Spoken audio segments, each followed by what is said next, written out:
So welcome down to the end of the course, and at the end of most every course that I've recorded, I like to take all of the concepts that we've covered over the last few hours and throw them together into one big, huge lab.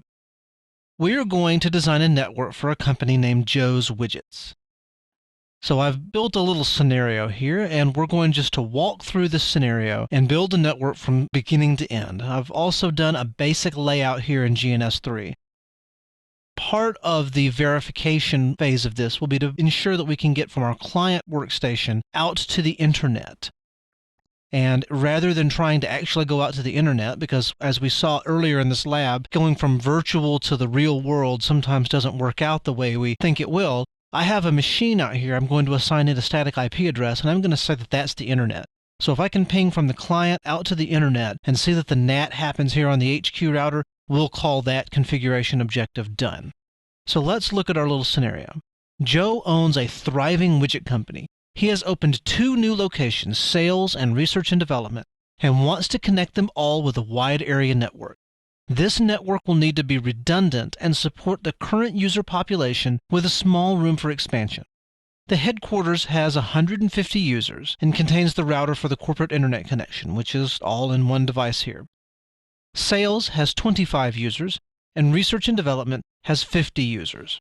So immediately, if we're called on to design this network, what are we going to do? Well, number one, we have to come up with an IP scheme that supports the business requirements set forth in the scenario, as well as incorporates these WAN links as well, because these WAN links have to have IP addresses.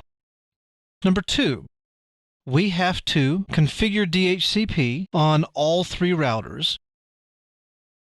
And even though technically if we're building a wide area network and there's already one location, we're technically adding sales and research and development to those 2, normally DHCP and NAT and everything would already be configured up here at the headquarters. But we're not going to assume anything. We're going to plan it all out. We're going to implement it all. And we're going to test it from end to end.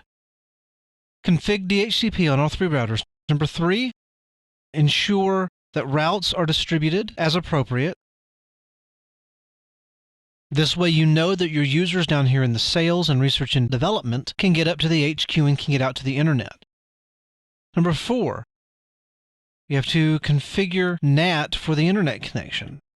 And number 5, we obviously have to verify it all works.